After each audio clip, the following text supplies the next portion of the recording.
जानेंगे रासायनिक समीकरण क्या है, इन्हें लिखना क्यों आवश्यक है और इन्हें कैसे लिखा जाता है। तो चलिए हम स्टार्ट करते हैं। सबसे पहले जानें रासायनिक समीकरण।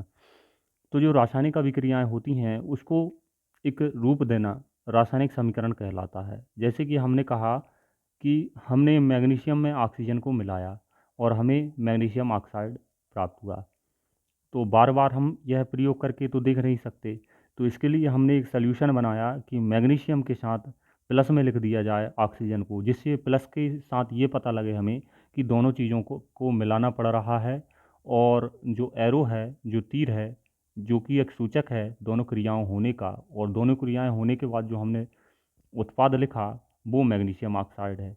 तो हमने एक तरीका बनाया कि एक तरफ जो हमने अभिक्रिया दोनों चीज़ों को मिलाया उसको हमने कहा अभिकारक, उसको रखा, और बीच में जो प्लस है, दो या तीन चीज़ों जितनी भी चीज़ों को हम मिलाएं उनको प्लस में मिलाएं, जिससे प्लस लिखें तो इससे हमें पता लगता है कि हमने सभी चीज़ों को मिलाया है।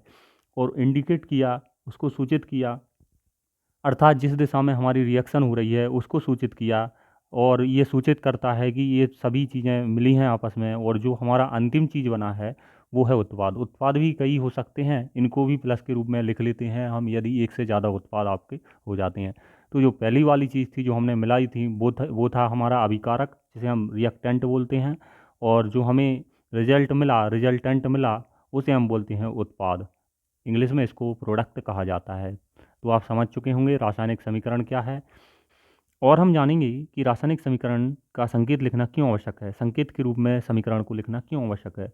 तो हम जैसा कि हम जानते हैं, जो सड़क पर लेफ्ट और राइट का साइन बोर्ड होता है वो क्यों लगाया जाता है। डायरेक्ट हम ये भी तो लिख सकते हैं कि हमें राइट में जाना है, हमें लेफ्ट में जाना है, लेकिन ये देखने में बहुत ज़्यादा समय लग जाता है।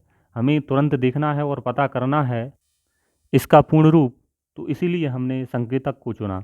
जैसे कि मैग्नीशियम, जो हमने अभिक्रिया अभी देखी थी, मैग्नीशियम में ऑक्सीजन को मिलाया, तो मैग्नीशियम जिसे हम प्रदर्शित करते हैं Mg से, और अगला चीज़ है जो ऑक्सीजन जिसे हम प्रदर्शित करते हैं O2 से, और प्लस की जगह प्लस हमने यहाँ पर राइट किया। देन एरो, यहाँ पर जो एरो था वो एरो हमने यहाँ पर लगाया, और मैग्नीशियम को हम बोलते हैं मैग्नीशियम ऑक्साइड। तो हमने यहाँ पर ये राइट किया। तो आप देख सकते हैं संकेतक के रूप से इसको समझना बेहद सरल और आसान होता है, और लिखना भी बहुत कम समय में लिख सकते हैं और ज़्यादा से ज़्यादा समझ सकते हैं, और बार बार हमें अभिक्रिया करने की आवश्यकता भी नहीं होती। धन्यवाद।